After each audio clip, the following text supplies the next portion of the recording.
This program is powered by Mega Bank Nepal Limited.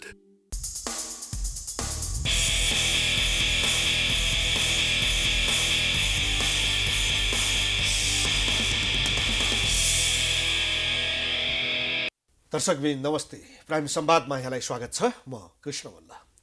नेपालको राजनीति निकै रोचक मोडमा पुग्न थालेको छ र खास गरी स्थानीय तहको निर्वाचन र संसदीय दलको निर्वाचन गर्नको निम्ति संसदीय निर्वाचनका निम्ति दलहरू, यसैगरी सत्ता गठबन्धनमा आबद्ध नेताहरू, उनीहरूका अभिव्यक्तिहरू, उनीहरूका खेलहरू, यो सबैले गर्दा मुलुकको राजनीति कतातर्फ जान्छ भन्ने प्रश्न उठेको छ।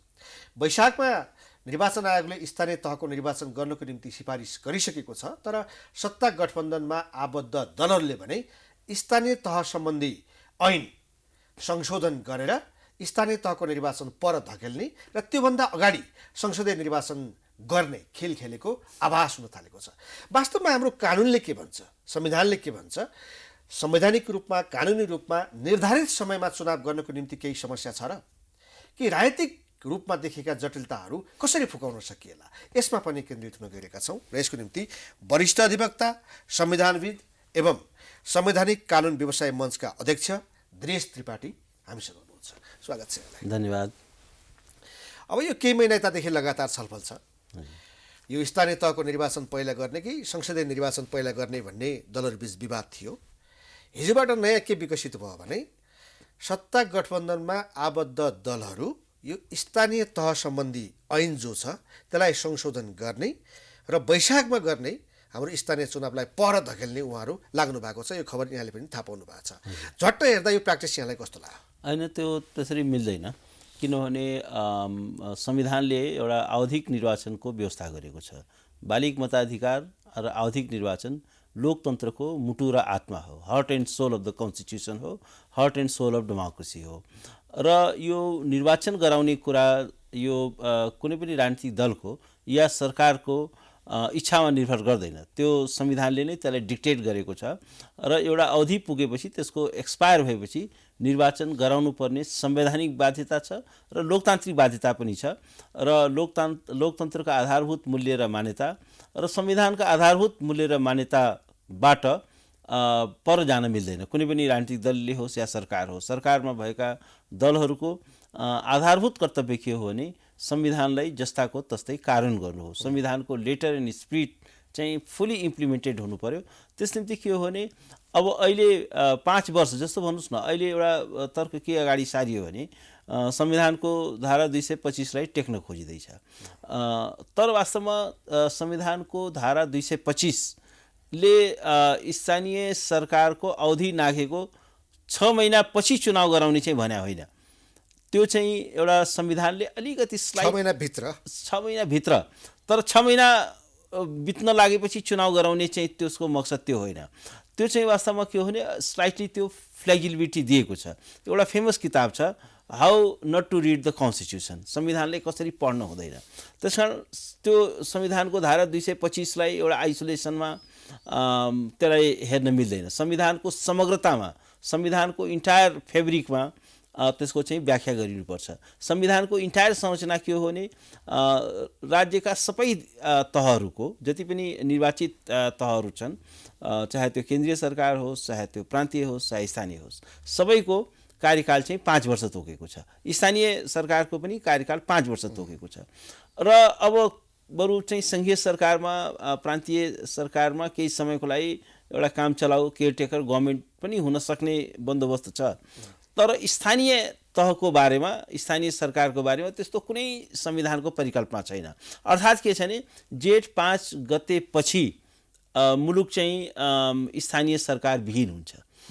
एउटा गम्भीर लोकतान्त्रिक रिक्तता त्यहाँ आउँछ, त्यहाँ जनप्रतिनिधि हुँदैन। हाम्रो संविधानको आधारभूत मान्यता के हो भने हामीले एउटा जनप्रतिनिधिमूलक शासन प्रणाली चाहिँ हामीले अङ्गीकार गरेका छौँ। जनताका प्रतिनिधिहरूलाई मात्रै शासन गर्ने अधिकार छ। सरकारको वैधताको आधार, लेजिटिमेसी अफ द गभर्मेन्ट चाहिँ के हो भने the consent of the people हो। जनताको सहमति बिना एक क्षण पनि कोही सत्तामा रहन पाउँदैन। त्यस कारण के छैन, अब त्यसपछि अब ऐन संशोधन गरेर त्यहाँ काम चलाउ सरकारको व्यवस्था गर्ने स्थानीय तहमा त्यो सम्भव छैन। त्यस कारण 3वटै तहको जसरी चाहिँ केन्द्रीय सरकार रिक्त हुन सक्दैन, प्रधानमन्त्रीविहीन मुलुक एक सेकेन्ड पनि रहन सक्दैन, सरकारको निरन्तरता कन्टिन्युटी अफ द गभर्मेन्ट त्यहाँ हुनैपर्छ। त्यसकारण स्थानीय सरकार पनि सरकार नै हो, त्यो पनि चाहिँ इक्वली संविधानले त्यसको पावर एन्ड फङ्सन संविधानले नै डिटरमाइन गरेको छ। संविधानले 3 तहको सरकारको परिकल्पना गरेको छ र स्थानीय सरकार पनि कुनै केन्द्रीय सरकारको मातहतमा होइन, प्रान्तीय सरकारको मातहतमा होइन, यो संविधानको मातहतमा हो। जसरी केन्द्रीय सरकार या सङ्घीय सरकार संविधानको मातहतमा छ, त्यसै गरी स्थानीय सरकार पनि संविधानको मातहतमा छ। त्यसको पावर एन्ड फङ्सन, त्यसको चाहिँ कर्तव्य, त्यसको निर्वाचन पद्धति, निर्वाचन कति समयमा हुने, त्यसको संरचना कस्तो हुने भन्ने विषयमा संविधानले नै एउटा स्पष्ट गरिसकेको अवस्थामा अब चाहिँ होइन, अब निर्वाचनको सार्ने, त्यो सार्ने भन्ने कुरा चाहिँ यो हुनै सक्दैन। र यो र त्यो बहानामा अहिले मुलुकलाई स्थानीय सरकार विहीन चाहिँ बनाउन मिल्दैन। त्यो भनेको चाहिँ के छ भने लोकतन्त्र, म त के भन्छु भने that will be the crime against democracy. त्यो लोकतन्त्र विरुद्धको अपराध हुनेछ, त्यो स्थानीय स्वशासन विरुद्धको अपराध हुनेछ र त्यो चाहिँ एउटा संविधानको कपटपूर्ण र धोखाधडीपूर्ण तरिकाको व्याख्या हुनेछ। र कुनै पनि एउटा संविधानको धारा जो 225 को उहाँहरूले अर्थ लगाइरहनु भएको छ त्यो उहाँहरूले अपव्याख्या गर्दै त्यो चाहिँ अपव्याख्या हो। त्यो चाहिँ के छ भने संविधान कार्यकाल सकिएको 6 महिनाभित्र निर्वाचन गर्ने भन्ने कुरा संविधानको स्पिरिट त्यो होइन। त्यो होइन, त्यो चाहिँ विदिन द फ्रेमवर्क भित्र उसको अवधि नागेपछि त्यहाँ रिक्तताको परिकल्पनै छैन भने त चुनाव त गराउनु पर्यो नि। Government is a duty bound, constitutionally bound छ, संवैधानिक कर्तव्यले बाँधिएको छ, चुनाव गराउनै पर्छ। चुनाव गराउने नगराउने चाहिँ सुविधा चाहिँ कुनै पनि लोकतान्त्रिक प्रणालीमा सामान्य एउटा सरल भाषामा हेर्दाखेरि त कार्यकाल सकिएको 6 महिनाभित्र भनेपछि त आज कार्यकाल सकियो, अबको 6 महिनाभित्र चाहिँ चुनाव गर्न पाइने भन्ने कुरा सरल बुझाइ त्यो हुँदैन र? होइन, त्यो यस्तो हो। त्यो चाहिँ संविधानको धारा 225लाई संविधानको इन्टायर कन्टेक्स्टमा बुझ्नु पर्यो नि। 5 वर्षको कार्यकाल भन्यो, त्यहाँ चाहिँ रिक्तताको परिकल्पना गरेन, त्यहाँ चाहिँ काम चलाउ कुनै एरेन्जमेन्टको परिकल्पना गरेन भनेपछि त अब त्यो भनेको के हो? त्यो त विदिन द कार्यकाल सकिने बित्तिकै चुनाव गर्नु पर्यो। 6 महिनाको कहिलेकाहीँ के राखिन्छ भने कहिलेकाहीँ संविधानमा केही फ्लेक्सिबिलिटी किन दिएको हुन्छ भने त्यो एउटा काबु बाहिरको परिस्थितिको लागि, असाधारण परिस्थितिको लागि, जस्तो भूकम्प आइदियो।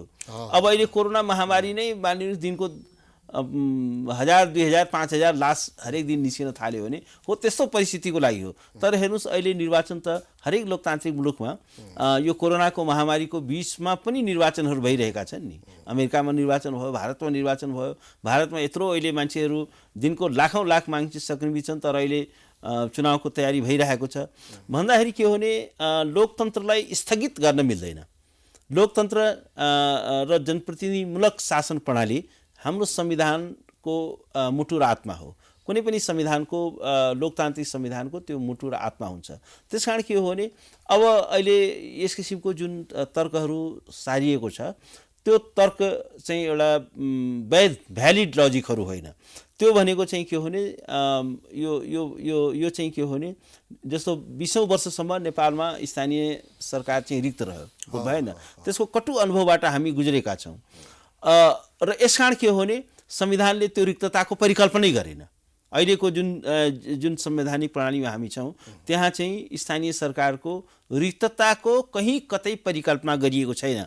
यदि त्यसो परिकल्पना गरेको भए ल ठिकै छ, कुनै कारणले चुनाव हुन नसकेमा राख्ने भन्नुभएको छैन। कुरो के गर्नु भएको छ भने काम चलाउ सरकारका रूपमा होइन, काम चलाउ कहाँ छ? संविधानमा कहाँ व्यवस्था छ? यदि संविधानले त्यो उहाँले ऐन संशोधन गर्नुहुन्छ होइन, संविधान त्यसरी संशोधन गर्न मिल्दैन। ऐन पनि संशोधन गर्न त्यसरी मिल्दैन। एउटा कुरा के हुन्छ भने संविधानको मूलभूत परिकल्पना, मूलभूत उद्देश्यलाई नै डिफिट हुने गरी संविधान संशोधन हुन सक्दैन। संविधानको आधारभूत परिकल्पना के हो भने हामीले एउटा लोकतान्त्रिक प्रणाली, आवधिक निर्वाचनको प्रणाली चाहिँ हामीले एडप्ट गरेका छौँ र त्यसको मूल्य र मान्यता नै खण्डित हुने गरी, पराजित हुने गरी, निस्तेज हुने गरी संविधानको संशोधन हुन सक्दैन। संविधान चाहिँ के छ भने एउटा गुड फेथमा त्यसलाई हामीले लागू गर्नुपर्छ। उहाँले बाधक देख्नु भएको अहिले स्थानीय तह अहिले वैशाखमा चुनाव गराउनका लागि कुन चाहिँ राष्ट्रिय बाध्यता छ? कुनै एउटा जस्टिफाइड कारण हुनु पर्यो नि त। के कारण छ? जो हाम्रो यो स्थानीय तह निर्वाचन ऐन छ, यो ऐन उहाँहरूले बाधक देख्नु भएको छ, यो संविधानसँग बाजियो। अब यसलाई उहाँहरूले संशोधन गर्ने तयारी गर्दै हुनुहुन्छ। यो संशोधन गर्यो भने उहाँहरूको चाहिँ स्थानीय तहको निर्वाचन गर्ने बाटो खुल्छ कि खुल्दैन? होइन, त्यो मिल्दैन। त्यो भनेको चाहिँ के हुन्छ भने संवैधानिक सरकार भनेको के हो भने त्यसले स्वेच्छाचारितालाई जन्म दिन मिल्दैन। एउटा अर्को पनि म के भन्छु भने कुनै पनि संविधानको व्याख्या गर्दाखेरि त्यो एउटा गुड फेथमा गरिन्छ। संविधानको व्याख्या गर्दाखेरि एउटा उद्देश्यमूलक व्याख्या गरिन्छ, purposive interpretation of the constitution. Golden rule छ संविधानको व्याख्या गर्ने। त्यो भनेको चाहिँ के हो भने त्यो संविधानको लाई एउटा समग्रतामा हेरिनुपर्छ। संविधानको कुनै धारालाई एउटा आइसोलेसनमा हेर्न मिल्दैन।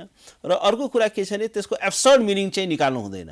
त्यसको अतार्किक किसिमको, जस्तो भनौँ संविधानको हामीले एउटा लोकतान्त्रिक संविधान एडप्ट गरेका छौँ भने हाम्रो संविधानको व्याख्या के हुनुपर्छ भने संविधानलाई बढावा, संविधानवादलाई बढावा दिने, लोकतन्त्रलाई बढावा दिने, नागरिक अधिकारलाई बढावा दिने, पिपुलको सोभरिन्टी पिपुलमा छ भनेपछि पिपुलको सोभरिन्टीलाई कर्टेल गर्ने गरी व्याख्या गर्न मिल्दैन।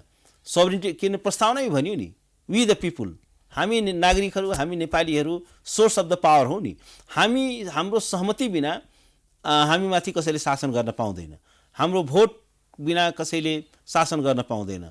सरकारको वैधताको आधार नै कन्सेन्ट अफ द पिपुल हो, शासितहरूको सहमति हो। त्यस निम्ति के छ भने त्यसलाई नै पराजित हुने गरी सार्वभौम सत्ता सम्पन्न छौँ हामी, होइन? त्यस कारण के छ भने त्यसको सर्वोपरितामा हामीले होल समग्र संविधानलाई बुझ्नु पर्यो।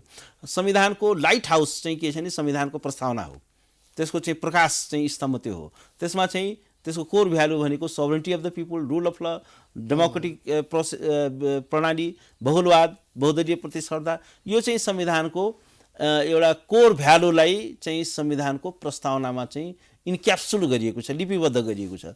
अनि त्यसलाई नै अपहरित हुने गरी, त्यसलाई नै पराजित हुने गरी, त्यसलाई नै अन्डरमाइन हुने गरी कुनै पनि एरेन्जमेन्ट गर्न मिल्दैन। यो अधिकार यिनीहरूसँग छ कि छैन? स्थानीय तह निर्वाचन ऐन संशोधन गर्ने अधिकार होइन? सत्ता गठबन्धनलाई, राजनीतिक दलहरूलाई यसरी मन लागेको बेलामा मलाई चाहिँ आज ऐन संशोधन गर्न मन लाग्यो भनेर 5 जना नेताहरू बसेर यसरी ऐन संशोधन गर्न पाउँछ? यस्तो छ। अब यहाँ एउटा के छ भने हामीले हाइपर टेक्निकल कुरा नगरौँ। संसदले ऐन संशोधन गर्न सक्छ, तर के हुन्छ भने संशोधनतर्फ जान थाल्नुभयो होइन, तर उहाँलाई यो अधिकार छ कि छैन? होइन, अधिकार यस्तो छ, संविधानको समग्र परिकल्पनालाई डिफिट हुने गरी, जस्तो भनौँ न संविधानले के भन्यो, स्थानीय तहको 5 वर्ष कार्यकाल हुनेछ भनेपछि त्यो कार्यकाल चाहिँ के छ भने 5 वर्ष 6 महिना गराउने गरी त्यो संशोधन हुन सक्दैन। एउटा क्याटेगोरिकली हामीले के बुझ्नु पर्यो भने संविधानको स्पिच पनि त्यो होइन। संविधानसँग बाजियो, संविधान अनुकूल बनाउनु पर्यो होइन, संविधानसँग त्यसलाई चाहिँ के छ भने बाजिएको भन्न मिल्दैन।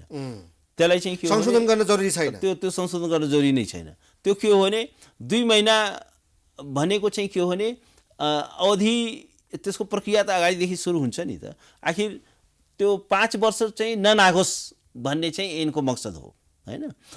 5 वर्ष नाग्ने बित्तिकै के हुन्छ भने सरकारविहीन हुन्छ नि, जनप्रतिनिधिविहीन हुन्छ। त्यसो भए के हिजो बालुवाटार गएका केही संविधानविदहरू, कानुनविदहरूले सत्ता गठबन्धनलाई गलत सुझाव दिए? अब म चाहिँ उहाँहरू मेरो मित्र नै हुनुहुन्छ, त्यसको बारेमा धेरै टिप्पणी नगरौँ। तर के छ भने मेरो व्याख्या तपाईँले सुनिहाल्नुभयो, होइन? तपाईँको व्याख्या, तपाईँले गर्नुभएको व्याख्या र उहाँले दिनुभएको सुझाव त आकाश पातालको फरक आयो। अब उहाँहरूको धारणा त्यो हो, होइन? तर मेरो धारणा चाहिँ यो हो। उहाँहरू मेरो सबै परम मित्र नै हुनुहुन्छ। उहाँहरूको बारेमा मैले अहिले तत्काल त्यसरी टिप्पणी गर्नु त्यति शोभनीय देखिँदैन। तर के हो भने म चाहिँ त्यो व्याख्यासँग सहमत छैन। मेरो व्याख्या यो हो, कुनै पनि हालतमा वैशाखमा स्थानीय चुनाव गराउनै पर्छ र सरकारको सँग अर्को चोइस छैन। किनभने हेर्नुहोस्, एउटा के हुन्छ भने यो डेमोक्रेटिक भ्यालुजहरू भनेको चाहिँ त्यसमा चाहिँ कम्प्रोमाइज गर्न सकिँदैन। त्यसमा चाहिँ त्यो द्याट इज नट नेगोसिएबल के, त्यसमा चाहिँ सम्झौता हुँदैन। त्यसको सर्वोपरिताकै कन्टेस्टमा हेर्नुहोस्, यो चाहिँ संविधानलाई हामीले चाहिँ त्यसका छिद्रहरू खोजेर त्यसका चाहिँ त्यसलाई चाहिँ संविधानको आधारभूत परिकल्पना नै चाहिँ निरस्त हुने गरी, निस्तेज हुने गरी त्यो त्यसरी संविधान पढिँदा पनि पढिँदैन, पढिनु पनि हुँदैन। र संविधानको चाहिँ इन्टरप्रिटेसन चाहिँ जहिले पनि गुड फेथमा गरिन्छ। त्यसको टच स्टोन के हो भने यसले डेमोक्रेटिक भ्यालुजलाई बढावा दिन्छ कि दिँदैन, संविधानको आधारभूत पिपुलको पावरलाई पिपुललाई इम्पावर गर्छ कि डिसइम्पावर गर्छ, त्यो हो टच स्टोन। पिपुललाई चाहिँ के छ भने अधिकार, उसलाई हरेक 5 वर्षमा स्थानीय सरकारको भोट हाल्ने अधिकार छ र उसलाई चाहिँ के छ भने स्थानीय तहबाट एउटा प्रभावकारी सेवा र सुविधा प्राप्त गर्ने अधिकार छ। गुड गभर्नेन्सको राइट छ। गुड गभर्नेन्स पनि पार्ट अफ द कन्स्टिट्युसन हो। र यदि स्थानीय तह चाहिँ के छ भने कर्मचारीबाट चलाउन मिल्दैन, अनिर्वाचित प्रतिनिधिबाट चलाउन मिल्दैन, त्यो चाहिँ म्यान्डेट कसैले पनि छैन। एउटा राजनीतिक विश्लेषण पनि गरौँ। तपाईँ राजनीतिक विश्लेषकका रूपमा पनि म चिन्छु। अब निर्वाचन आयोगले पनि स्थानीय तहको निर्वाचन वैशाखमा गर्नको निम्ति भनेर मिति सिफारिस गरिसकेका छ, तर सत्ता गठबन्धनमा आबद्ध दलहरू वैशाखमा स्थानीय तहको निर्वाचन गर्न चाहँदैनन्। अझ त्यसमा पनि माओवादी केन्द्र नचाहने हो, उसको प्रस्ताव त 3 तहकै निर्वाचन एकैपटक गरौँ भन्ने छ। यो राजनीतिक लाभहानिको विषय के रहेछ? वैशाखमा स्थानीय तहको निर्वाचन गर्दा के घाटा, नगर्दा उनीहरूलाई के फाइदा, के देख्नु के हुँदैन? होइन, मेरो विचारमा यो चाहिँ रङ क्यालकुलेसनमा उहाँहरू हुनुहुन्छ। पोलिटिकली म त के भन्छु भने अहिले निर्वाचन हुँदाखेरि नेपाली कङ्ग्रेस चाहिँ बेनिफिटेड हुन्छ भन्ने मलाई लाग्छ वैशाखमा चुनाव गरायो भने। किनभने अहिले चाहिँ के हो भने त्यसले कुनै घाटा म देख्दिनँ। किनभने अहिले कस्तो स्थिति छ भने जस्तो भन्नुहोस् न, नेकपा एमाले त अहिले ओरिजिनली अहिले 3 फ्याक भइसक्यो नि त। आखिर माधव नेपालको धडा एकातिर गयो, माओवादीको धडा एकातिर गयो, पहिला 3वटै एकै ठाउँमा थिए नि त। त्यसबाट काङ्ग्रेसले के फाइदा, के घाटा छ त? चुनावमा बेनिफिटेड हुन्छ। त्यस निम्ति के हो भने त्यो चाहिँ मलाई लाग्छ अलिकति नेपाली कङ्ग्रेसको लिडरसिप पनि they are under bad advice. त्यहाँ चाहिँ के देखिन्छ भने माओवादीहरूले आफ्नो स्वार्थ अनुकूल चाहिँ त्यो चाहिँ प्रयोग गर्न खोजिरहेको फिडिङ गरे जस्तो देखिन्छ। त्यस कारण मलाई लाग्छ त्यो एउटा पोलिटिकल हिसाबले हेर्दाखेरि पनि त्यो नेपाली कङ्ग्रेसलाई धेरै फाइदाजनक चाहिँ चुनाव सार्दाखेरि हुँदैन। त्यसले चाहिँ क्रेडिबिलिटी पनि लुज हुन्छ होइन। सरकारले चाहिँ टाइमली इलेक्सन गरायो भने त्यसले चाहिँ क्रेडिबिलिटी पनि इन्हान्स हुन्छ, चुनाव जित्ने चान्सेस पनि अगाडि बढ्छ।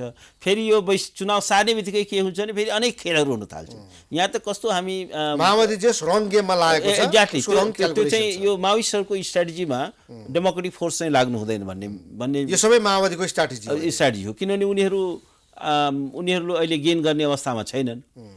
त्यस निम्ति के छ भने उनीहरू पार्लियामेन्टको इलेक्सन भयो भने त्यहाँ चाहिँ सिटको बार्गेनिङ गरौँला, गठबन्धन गरौँला भन्ने छ। स्थानीय तहमा त्यति त्यो सम्भव हुँदैन। त्यस कारण के छ भने त्यसको चाहिँ लुजर उनीहरू हुन्छन्। त्यस निम्ति उसको क्यालकुलेसन के छ भने अहिले नगराउँ भन्ने छ। त्यस कारण के छ भने प्रचण्डजीको जुन आएको छ त्यो उहाँको चाहिँ लार्जर डेमोक्रेटिक इन्ट्रेस्ट भन्दा पनि उहाँको एकदमै सीमित पार्टिजन इन्ट्रेस्टमा छ र त्यसले गर्दाखेरि चाहिँ अरू अन्य राजनीतिक दलहरू पनि एउटा चाहिँ they are under bad advice. एउटा क्वेसन के पनि रहेछ भने जस्तो वैशाखमा चुनाव गर्ने हो भने केही प्रतिनिधिहरूको 5 वर्ष कार्यकाल पुरा हुन नपाउँदो रहेछ। असाढ 31 गते निर्वाचित भएकाहरूको, असोज 2 गते निर्वाचित भएकाहरूको, उनीहरूको त 4-5 महिना बाँकी नै हुँदो रहेछ। त्योलाई उहाँहरूले आधार बनाउनु होइन। यो कुराको कुनै तुक छैन। हेर्नुहोस्, त्यो स्थानीय निर्वाचन ऐनको दफा 4 ले क्याटेगोरिकली बोलेको छ कि जति चरणमा मतदान भए पनि त्यो फर्स्ट जुन मिति तोकिएको छ त्यो नै हुन्छ। कहिलेकाहीँ के हुन्छ त्यसैले त्यसमा त क्लियर छैन, त्यसमा अलमलमा पर्नु कुनै आवश्यकै छैन। हाम्रो एउटा वैशाखको मितिमा भए पनि त्यो चाहिँ वैशाखको जुन पहिलो मितिमा जुन निर्वाचन भयो जुन त्यहाँबाट काउन्ट हुन्छ, त्यहीँबाट काउन्ट हुन्छ। जहाँबाट हामीले सुरु गर्यौँ त्यहीँबाट काउन्ट हुन्छ र जेठ 5 गते यो सबै जुन मितिमा चुनाव भए पनि यो सबैको अवधि भनेको जेठ 5 गते सिद्धिन्छ। त्यसपछि चाहिँ के छ भने हाम्रो स्थानीय असोज 2 गते निर्वाचित भएको पनि त्यसको कार्यकाल भनेको जेठ 5 गते सकिन्छ। त्यो चाहिँ स्थानीय निर्वाचन ऐनको दफा 4 को उपदफा 5 मा जस्तो लाग्छ मलाई, तर दफा 4 मै छ त्यो बन्दोबस्त स्पष्ट छ, क्याटेगोरिकली बोलेको छ। त्यसकारण अब अहिले त्यो विषयमा चाहिँ हामीले चाहिँ यो चियाको कपमा तुफान ल्याउन खोज्नु जस्तै हो। त्यो तर्कको कुनै स्थानीय चुनाव भन्दा अगाडि संसदीय निर्वाचन सम्भव छ कि छैन? यो हाम्रो राजनीतिक कानुनी रूपमा के व्यवस्था छ? छैन, यस्तो छ। अहिले जस्तो पार्लियामेन्टको आयु पनि 5 वर्षै तोकिएको छ, प्रादेशिक सरकारको आयु पनि 5 वर्षै तोकिएको छ। अब अहिले चाहिँ यो पनि एउटा कुतर्क अगाडि सारिएको छ कि 3 वटैको एकैचोटि गरौँ। त्यो 3 वटै यसरी त्यो मिल्दैन। एउटा कुरा के हो भने यसको चाहिँ अलग मितिमा चुनाव भएको छ, यसको कार्यकाल संसदको पछि सिद्धिन्छ। र अर्को कुरा के छ भने यो पार्लियामेन्टको जुन छ, पार्लियामेन्ट त आखिर कोर्टले बहाल गरेको हो नि, संसद त अदालतले बहाल गरेको हो। संसद अदालतले बहाल गर्दाखेरि त्यसमा पनि त्यसपछि प्रधानमन्त्रीले संसदबाट विश्वासको मत लिनुभयो। संसदबाट विश्वासको मत लिइसकेपछि के हुन्छ भने त्यो चाहिँ बिचमा फेरि विघटन गर्न पाइँदैन, किनभने सरकार त वैकल्पिक सरकार त बन्यो नि, संसदले बनायो नि, बनिसकेपछि विश्वासको मत लिइसक्नु पुरै कार्यकालसम्म जानु पर्छ। अनि पुरै कार्यकालसम्म जानुपर्छ। अब चाहिँ के हो भने फेरि यो प्रधानमन्त्रीले संसद विघटन गर्न पाउँदैन र अर्ली इलेक्सनका कारण जे गरिरहेका छन् संविधानले त्यसको कुनै व्यवस्था गरेको छैन। अर्ली इलेक्सन हुन प्रतिनिधि सभा विघटन हुनुपर्छ। विघटन हुनलाई फेरि अदालतले रोकेको छ। दुई चोटिको विघटनलाई एक्ज्याक्टली दुई चोटि विघटनलाई सर्वोच्च अदालतले अमान्य घोषित गरेको छ। संवैधानिक इजलासको त्यो फैसला छ। अब अहिले आएर चाहिँ होइन हामी त्यो सुविधा त्यो लग्जरी प्राप्त छैन। त्यसकारण के छ भने तोकिएकै जबसम्म यसको अवधि पुरा हुँदैन तबसम्म त्यो अर्ली विघटन पनि हुन सक्दैन, अर्ली निर्वाचन पनि हुन सक्दैन। त्यसै गरी प्रादेशिक सरकारहरू छन्, ती पनि एउटा कन्स्टिट्युसनल म्यान्डेटमा बनेका छन्। त्यो 7वटै प्रदेशका सरकारहरू कसरी भङ्ग हुन सक्छ? त्यो भङ्ग गर्ने त संविधानमा व्यवस्था छैन। त्यो भङ्ग गर्नु भनेको संविधानै भङ्ग गर्नु हो। त्यस निम्ति के छ भने हामी यो तीनटै तहको कार्यकाल पुरा भइसकेपछि स्थानीय तहको पनि कार्यकाल पुरा भयो, जस्तो अब संघ पनि भयो भने त्यसपछि चाहिँ मिल्छ मिल्दैन एकैपटक गर्न? होइन, तर पुरा त एकै मितिमा त हुँदैन नि। जस्तो हुनुहोस् न, स्थानीय तहको त अहिले यही जेठ 5 गते नै सिद्धिन्छ, वैशाखमा गराउनु पर्ने बाध्यता छ। अब एउटा बखेडा के गरियो भने होइन, अब यस्तो छ, बखेडा के गरियो भने अब स्थानीय निर्वाचनको मिति तोक्नु पर्ने बेला छ। अनि एउटा चाहिँ बखेडा के गरिएको छ भने होइन सबै तहको एकैचोटि गरौँ, खर्च बच्छ। पहिलो कुरा त म्यानेजरियल दृष्टिकोणले पनि 3वटै तहको सरकार चाहिँ 3वटै तहको एउटै मितिमा निर्वाचन सम्भव छैन। त्यो चाहिँ त्यसको सेक्युरिटीदेखि लिएर धेरै त्यसको कम्प्लिकेसन्सहरू छन्। अर्को कुरा के छ, मतदाताहरूलाई पनि त्यो कतिवटा मतपत्र कहाँ के ठुलो कन्फ्युजन हुन्छ। त्यस कारण के छ भने त्यो यसै पनि त्यो सम्भव छैन र अलग अलग मितिमा उनीहरूको एक्सपायर हुन्छ भनेपछि चाहिँ अहिले त्यो एउटै मितिमा गर्ने कुरा चाहिँ संवैधानिक रूपमा पनि सम्भव छैन र म्यानेजरियल अलिकति खर्चको हेर्नुहोस्, लोकतन्त्र भनेको अलिक खर्चालु प्रणाली पनि हो। एउटा चाहिँ जब हामीले कसैले भन्ला होइन यो इलेक्सनै नगरौँ, यो चाहिँ खर्चिलो प्रणाली हो, you have to pay the price. हामी आफूलाई आफ्नो फ्रिडम चाहन्छौँ, स्वतन्त्रता चाहन्छौँ भने हामीले चाहिँ के छ भने यु हेभ टु मूल्य पनि चुकाउनु पर्यो। हामीले चाहिँ डेमोक्रेसी इज नट फ्री, त्यसको चाहिँ प्राइस हामीले तिर्नु पर्यो नि। त्यो खर्चिलो प्रणाली पनि हो। सबैभन्दा बढी इम्प्लोइमेन्ट जेनेरेट गर्ने नै डेमोक्रेटिक प्रोसेसले हो। भनौँ न, चुनाव हुन्छ, कार्यकर्ता हुन्छन्, झन्डा ब्यानर छापा खाना, कति मान्छेले जब पाउँछन्, कति धेरै मान्छे इङ्गेज गर्छ क्या यसले। त्यस निम्ति के हो भने त्यो खर्चिलो प्रणाली हो, बोझिलो प्रणाली पनि हो, यो ढिलो निर्णय गर्ने प्रणाली पनि हो। तर पनि के छ भने लोकतन्त्रको विकल्प छैन। चाइनाको जस्तो प्रणाली हामीले एडप्ट गर्न सक्दैनौँ। हामी मल्टी पार्टीमा छौँ, मल्टी पार्टी कम्पिटिसनमा छौँ। त्यस कारण के छ भने विकास चाँडो गरौँ भनेर चाइनाको जस्तो, नर्थ कोरियाको जस्तो चाहिँ हामीले गर्न सक्दैनौँ। हामीले चाहिँ लोकतन्त्रका इनहेरेन्ट केही कमजोरीहरू होलान् तर त्यसको विकल्पै छैन। चर्चिलले भने जस्तो it is the worst form of government but there is no better alternative. लोकतन्त्र खराब प्रणाली हो तर त्यसको विकल्प छैन। त्यस निम्ति के हो भने डेमोक्रेटिक प्रोसेसलाई हाम्रो त्यसको सर्वोपरितामा आधारित हामीले संविधान बनाएका छौँ र यसको मूल्य र मान्यतामा कहीँ कतै कम्प्रोमाइज हुन दिनु हुँदैन। कहीँ कतै त्यो सुविधा कसैले प्राप्त छैन, त्यो लग्जरी कसैले प्राप्त छैन।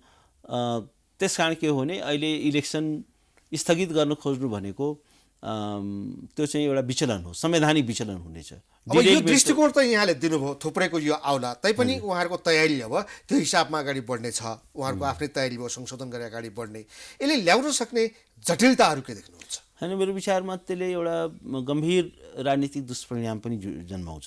एकचोटि कन्स्टिट्युसनल प्रोसेस डिरेल भएपछि, ओह्रालो लागेपछि चाहिँ फेरि त्यसलाई त्यो रोक्न गाह्रो हुन्छ।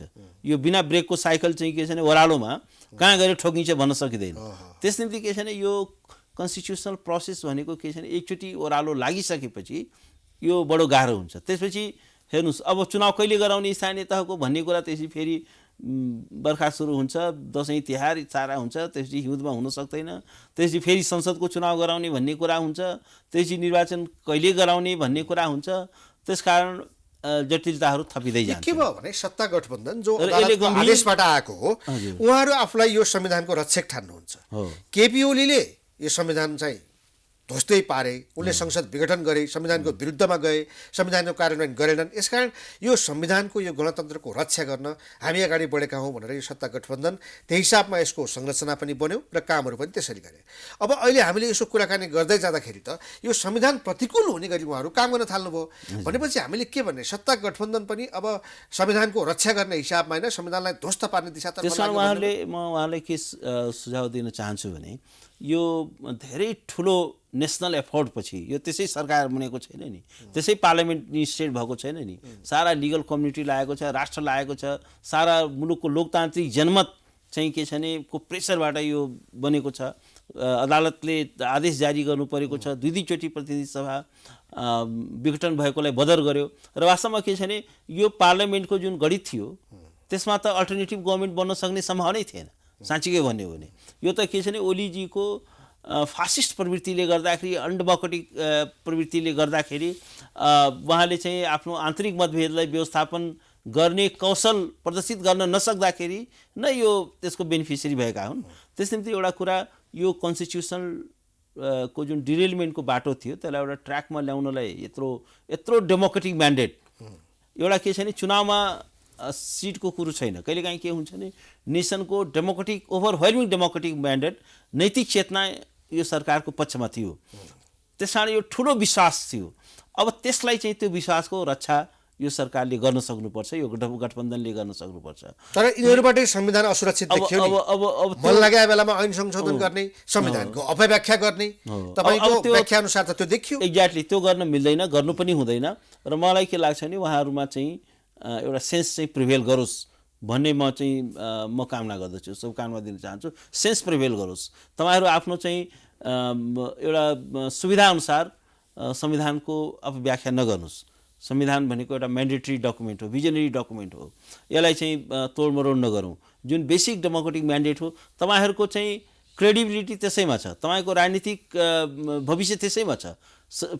ओलीको बाटोमा गएर तपाईँहरूको भविष्य छैन। ओली त फ्याँकियो, 2/3 त्यत्रो % बहुमतको त फ्याँकियो भनेपछि चाहिँ के हो भने यो नेसनको डेमोक्रेटिक जुन जनमत छ त्यसलाई अपमान गर्ने काम चाहिँ कहीँ कतैबाट नहोस्। यदि मुलुकको लोकतान्त्रिक चेतना आघातित भयो भने त्यसको गम्भीर दुष्परिणाम चाहिँ भोग्नुपर्ने हुन्छ। पोलिटिकली पनि यो धेरै ठुलो, उहाँलाई लाग्छ कि यसबाट हामीले पोलिटिकली केही बेनिफिट होला, केही पनि बेनिफिट हुनेवाला छैन। तपाईँको के हुन्छ, सिस्टममै प्रहार हुनेवाला छ, कुनै पोलिटिकल बेनिफिट पनि हुनेवाला छैन, पावरको प्रोस्पेक्ट पनि कमजोर हुन्छ, आउने निर्वाचन पनि के छ भने म पनि यसको प्राइस पे गर्नुपर्ने हुन्छ। त्यस कारण एउटा कुरा के छ भने नेसनको एउटा चाहिँ डेमोक्रेटिक, हेर्नुहोस् आधारभूत रूपमा नेपाली नागरिकहरू लोकतन्त्रवादी छन्, स्वतन्त्रतावादी छन्, कुनै पनि अधिनायकवादको विरुद्धमा आखिर उभिएकै हो नि। राजाको त्यत्रो निरङ्कुशताको विरुद्धमा गोली थाप्न तयार भएकै हो नि मान्छेहरू। त त्यसलाई चाहिँ हामीले अन्डर इस्टिमेट गर्न मिल्छ?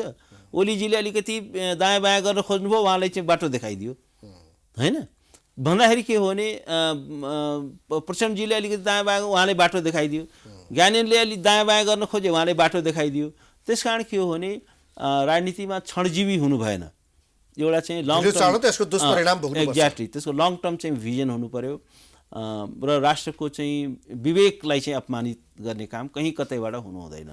फाइनल्ली हजुर फरक विषय, हजुर यो न्यायालयको शुद्धिकरण भनेर प्रधान न्यायाधीश विरुद्ध लामो समयदेखि आन्दोलन विभिन्न शक्तिहरूले गरे, तपाईँहरू पनि लाग्नुभयो होइन, त्यो के अब यो समाप्त भएको होइन? यस्तो छ, होइन समाप्त भएको छैन, आन्दोलन जारी नै छ।